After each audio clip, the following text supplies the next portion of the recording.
Madam आपण को news room को स्वागत करुछि। वर्तमान समय रे जेभली भाबे बांग्लादेश रु ओडिशा को युवती चालाण करा जाउछि एवं एई घटना को नै वर्तमान समय रे एक प्रकार चर्चा हेबाकु लागिछि। तबे कोठी ना केउठी प्रथमे युवती माननकु चाकरी रो गोटे प्रकार प्रलोभन देखा जाउछि देखाउछंती लोके तापरे तांकु एठाकु आनी देह व्यवसाय कार्य रे लिप्त रखा जाउछि।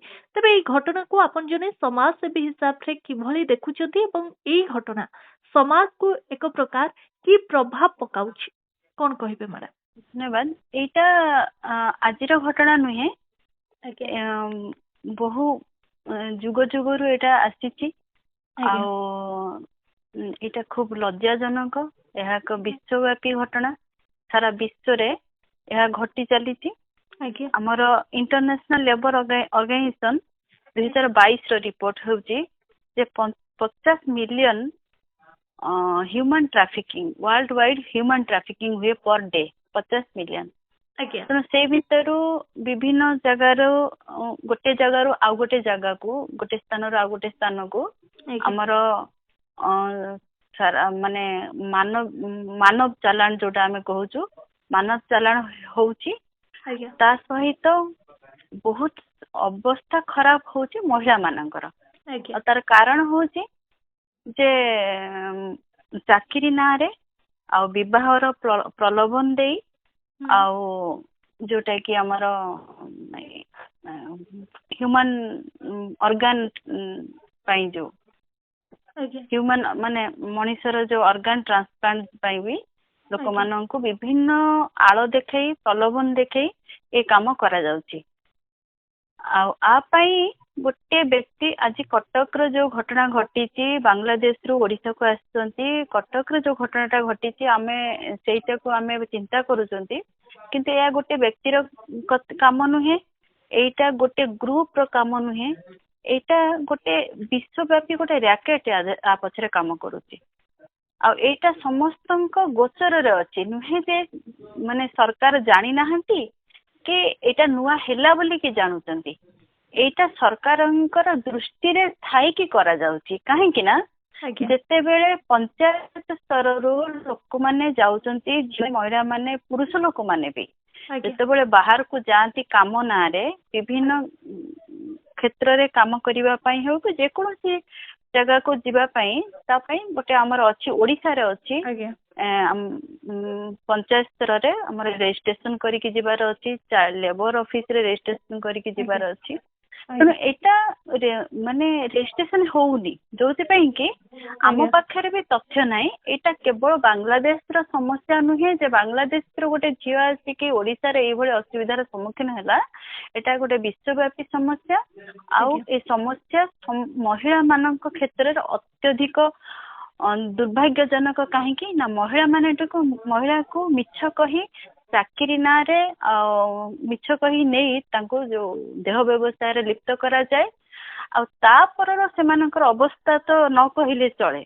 जहा मैडम देखिबे एई घटना कथा हमें जति कहबा, एई घटना रे जदिओ पुलिस 5 जन को गिरफ्त करछि वर्तमान सुधा, किंतु केउठी ना केउठी से दुर्बृत्त माने गोटे दिन रे से युवती को 15 थर दुष्कर्म करिथिबा भली तथ्य मध्ये सामना को आसीछि। तबे केउठी ना केउठी महिला मानक ऊपर ए जो गोटे प्रकार निर्यातना दिया जाउछि बा जौन शोषण रो शिकार होउछंती महिला माने, ए दिगरे सरकार होंतु बा पुलिस प्रशासन होंतु केते तत्पर हेबा दरकार, की प्रकार कार्यानुष्ठान हेबा दरकार? पर्टिकुलर ए घटना को तो सामना को आसीछि आ सेथि प्रति तो पदक्षेप निया जिवो आ निया जिबा उचित। किंतु कथा होउछि ए घटनाटा को खाली धरि देले यार जे ए समस्यार मूलोत्पाटन हबो ताहा नुहे। एमु जो कहिली जे पर डे हमर 50 मिलियन जोटा हमको रिपोर्ट कहूछि इंटरनेशनल लेबर ऑर्गेनाइजेशन रिपोर्ट जा कहूछि व्यवस्था जो सिस्टम ता काम करूछि, जो रैकेट काम करूछि आ ता पछरे गोटे शक्ति जोटा रहिछि, जो माने विभिन्न देशर गोटे शक्ति भी ता पछरे काम करे। नहले एटा इजी हुएनी ए सब जिंस घटना घटिबा पई, से महिलाटी हो कि गोटे पुरुषटी हो कि छोट पिला माने भी ବିଭିନ୍ନ ଜାଗାକୁ ଅନ୍ୟ ଜାଗାକୁ ଛୋଟ ପିଲାମାନେ ଭିକ୍ଷା ବୃତ୍ତିରେ ତାଙ୍କୁ ଲିପ୍ତ କରାଯାଏ। ତାଙ୍କର ଗୋଡ଼ ହାତ ଆଖି ନଷ୍ଟ କରି ଦିଆଯାଏ, ତାଙ୍କୁ ଭିକ୍ଷା ବୃତ୍ତିରେ ବି ଲିପ୍ତ କରାଯାଏ। ମହିଳା ମାନଙ୍କର ଯେମିତିକି ଆପଣ ବି କହିଲେ, ଆଉ କଟକରେ ଯୋଉ ଘଟଣା ଘଟିଛି, ଯୌନ ଶୋଷଣ କରାଯାଏ, ବାରମ୍ବାର କରାଯାଏ, ଆଉ ସେମାନଙ୍କୁ ରୋଗଗ୍ରସ୍ତ ପରେ ସେମାନଙ୍କୁ ଫୋପାଡ଼ି ଦିଆଯାଏ, ନଚେତ ମାରି ଦିଆଯାଏ। ବହୁତ ତାଙ୍କର ଅବସ୍ଥା ନ କହିଲେ ଚଳେ। ବହୁତ କେସ୍ ଷ୍ଟଡି, ବହୁତ ଘଟଣା ଅଛି, ଆଉ ତା ଉପରେ ଆମେ କାମ ବି କରିଛୁ। ତେଣୁ କଥା ହଉଛି ଏଇଟା କେବଳ ବାଂଲାଦେଶର ସମସ୍ୟା ନୁହେଁ, କି ଇଣ୍ଡିଆର ସମସ୍ୟା ନୁହେଁ, କି ଓଡ଼ିଶାର ସମସ୍ୟା ନୁହେଁ, ଏଇଟା ଗୋଟେ ବିଶ୍ୱର ସମସ୍ୟା।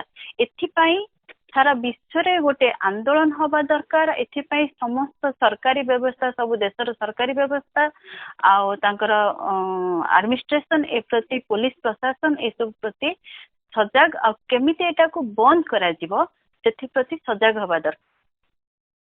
ନିହାତି ଭାବେ ମ୍ୟାଡାମ, ଗୋଟେ ପଟେ ଯଦି କହିବା ବାଂଲାଦେଶରୁ ଯେଭଳି ଭାବେ ଯୁବତୀଙ୍କୁ ଓଡ଼ିଶା ଅଣାଗଲା, କେଉଁଠି ନା କେଉଁଠି ଏହା ଗୋଟେ ବେଆଇନ ଅନୁପ୍ରବେଶ ବୋଲି କୁହାଯାଉଛି ଯେ ଗୋଟେ ଗଳା ବାଟ ଦେଇ ତାଙ୍କୁ ଅଣାଯାଇଥିଲା ଓଡ଼ିଶା। ପ୍ରଥମେ ତ ତାଙ୍କୁ ୱେଷ୍ଟ ବେଙ୍ଗଲ ସେଠାରେ ରଖାଯାଇଥିଲା, ତାପରେ ପରେ ଭୁବନେଶ୍ୱରକୁ ଅଣାଯାଇଥିଲା ଏବଂ ସେଠାରେ କିଛି ଦିନ ଏଭଳି ଯୌନ ଶୋଷଣର ଶିକାର ହେବା ପରେ ପରେ ପୁଣି ତାଙ୍କୁ କଟକ ଅଣାଯାଇଥିଲା, ଯାହା ଫଳରେ ମହିଳା ଜଣକ ମାନସିକ ସ୍ତରରେ ମଧ୍ୟ ଭାଙ୍ଗି ପଡ଼ିଥିଲେ ଏବଂ ସେ ପୋଲିସରେ ଏନେଇ ମଧ୍ୟ ଖବର ଦେଇଥିଲେ। କିନ୍ତୁ 9 ତାରିଖରେ ଏ ମାମଲା ଘଟଣା ସାମ୍ନାକୁ ଆସିଲା, କିନ୍ତୁ 22 ହଉ ବା 23 ତାରିଖ ପର୍ଯ୍ୟନ୍ତ କୌଣସି ପ୍ରକାର ପୋଲିସ ପକ୍ଷରୁ କାର୍ଯ୍ୟାନୁଷ୍ଠାନ ନିଆଯାଇ ନଥିଲା। କେଉଁଠି ନା କେଉଁଠି ଆମର ଏଇ ଯୋଉ ପୋଲିସ ପ୍ରଶାସନ ତା କାର୍ଯ୍ୟଶୈଳୀକୁ ନେଇ ଏହା ଗୋଟେ ପ୍ରଶ୍ନ ଉଠୁନି କି?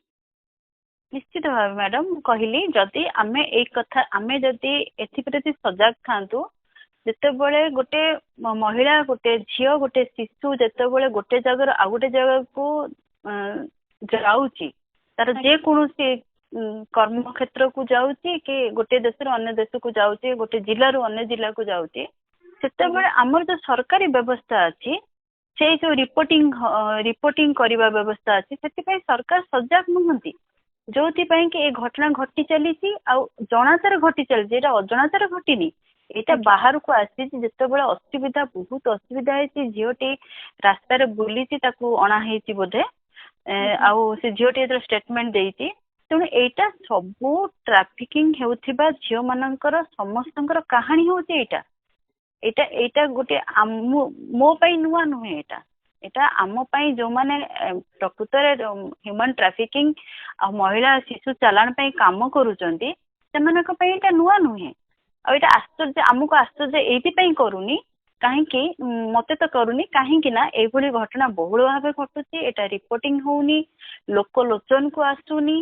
ସେଥିପାଇଁ ଆମେ ଭାବୁଛୁ ଆଜି ଏଇଟା ଆଶ୍ଚର୍ଯ୍ୟ କଥା, ଯଦି ଏଇଟାକୁ ପୁଲିସ ବ୍ୟବସ୍ଥା, ସରକାରୀ ବ୍ୟବସ୍ଥା ଏଥିପ୍ରତି ତତ୍ପର ଥାନ୍ତେ, ଆଜି ଏଇ ଘଟଣା ଘଟିବାକୁ ଯାଇଥାନ୍ତା କି? ସେ ବାଂଲାଦେଶର ଘଟଣା ହଉ କି ସେ ଓଡ଼ିଶାର ଘଟଣା ହଉ। ତେଣୁ ନିଶ୍ଚିତ ଭାବେ ଏଇଟା ସ୍ପଷ୍ଟ ଆମେ ଯେ ଏଇଟା ସେମାନଙ୍କର ତତ୍ପରତା ନାହିଁ ଏଇ ଘଟଣା ପ୍ରତି, ମହିଳା ମାନଙ୍କ ପ୍ରତି ତ ଆଦୌ ନାହିଁ। ପୁଣି ମହିଳାଟି ଚାଲାଣ ହବା ପ୍ରତି, ମହିଳାଟି ଚାଲାଣ ହେଲା ପରେ ସେଠି କଣ ଘଟୁଛି, ଯଦି ସରକାରଙ୍କ ପାଖରେ ତଥ୍ୟ ରହୁଥାନ୍ତା, ହୁଏତ ସେମାନେ କିଛି ଗୋଟେ ପଦକ୍ଷେପ ନିଅନ୍ତେ। ଯୋଉ ବ୍ୟକ୍ତିଟି ଯାଉଛି, ସେମାନଙ୍କ ପାଖରେ ତଥ୍ୟ ବି ରହୁନି, ତାଙ୍କର ଦଲାଲ ଆସୁଛନ୍ତି। ଯେହେତୁ ଆମର ଏଠି କାମ ନାହିଁ, କି ସେଇଠି ଯୋଉ ଦେଶରେ ବି ହଉ ଶିକ୍ଷାର ବ୍ୟବସ୍ଥା ଦୁର୍ବଳ, ସେମାନଙ୍କ ପାଇଁ କାମ ନାହିଁ, ମହିଳା ମାନଙ୍କ ନାଁରେ ଗୋଟେ ନିର୍ଦ୍ଦିଷ୍ଟ ସମ୍ପତ୍ତି ନାହିଁ, ଯୋଉଥିପାଇଁ କି ମହିଳାଟି ସ୍ୱଚ୍ଛନ୍ଦରେ ମାନେ ଆରାମରେ ଗୋଟେ ସହଜରେ ଗୋଟେ ଜାଗାରୁ ଗୋଟେ ଜାଗାକୁ ଯାଇପାରୁଛି। ଆଉ ସେଠି ତା ସହିତ ଯାହା ଘଟଣା ଘଟୁଛି, ନା ସେଠିକାର ସରକାର ସେଥିପ୍ରତି ତତ୍ପର, ନା ଆମ ସରକାର ମହିଳା ମାନଙ୍କ ପ୍ରତି ତତ୍ପର। ତେଣୁ ଏ ଗୋଟେ ଜାଗାର ସମସ୍ୟା ନୁହେଁ, ଏଇଟା ଗୋଟେ ବିଶ୍ୱବ୍ୟାପୀ ସମସ୍ୟା। ଆଉ ଏଇ ଘଟଣାକୁ ମୁଁ ନିନ୍ଦା କରୁଛି। ଏଇଟାକୁ ନିଶ୍ଚିତ ଭାବେ ଏଇଟାକୁ ସୁଧାରିବା ସହିତ, ଏଇ ଘଟଣାଟାକୁ ସେମାନଙ୍କୁ ଦଣ୍ଡ ବ୍ୟବସ୍ଥା କରିବା ସହିତ, ଏ ଘଟଣା ପଛରେ ଯୋଉ ର୍ୟାକେଟ କାମ କରୁଛି ସେଇଟାକୁ ତଦାରଖ କରିକି ଆର ମୂଳୋତ୍ପାଟନ କରିବା ହଉଛି ମାନବ ସମାଜ ପାଇଁ ଚିନ୍ତାଜନକ। ନିହାତି ଭାବେ ବହୁତ ବହୁତ ଧନ୍ୟବାଦ ମ୍ୟାଡାମ ଆପଣଙ୍କ ସମସ୍ତ ସୂଚନା ପାଇଁ।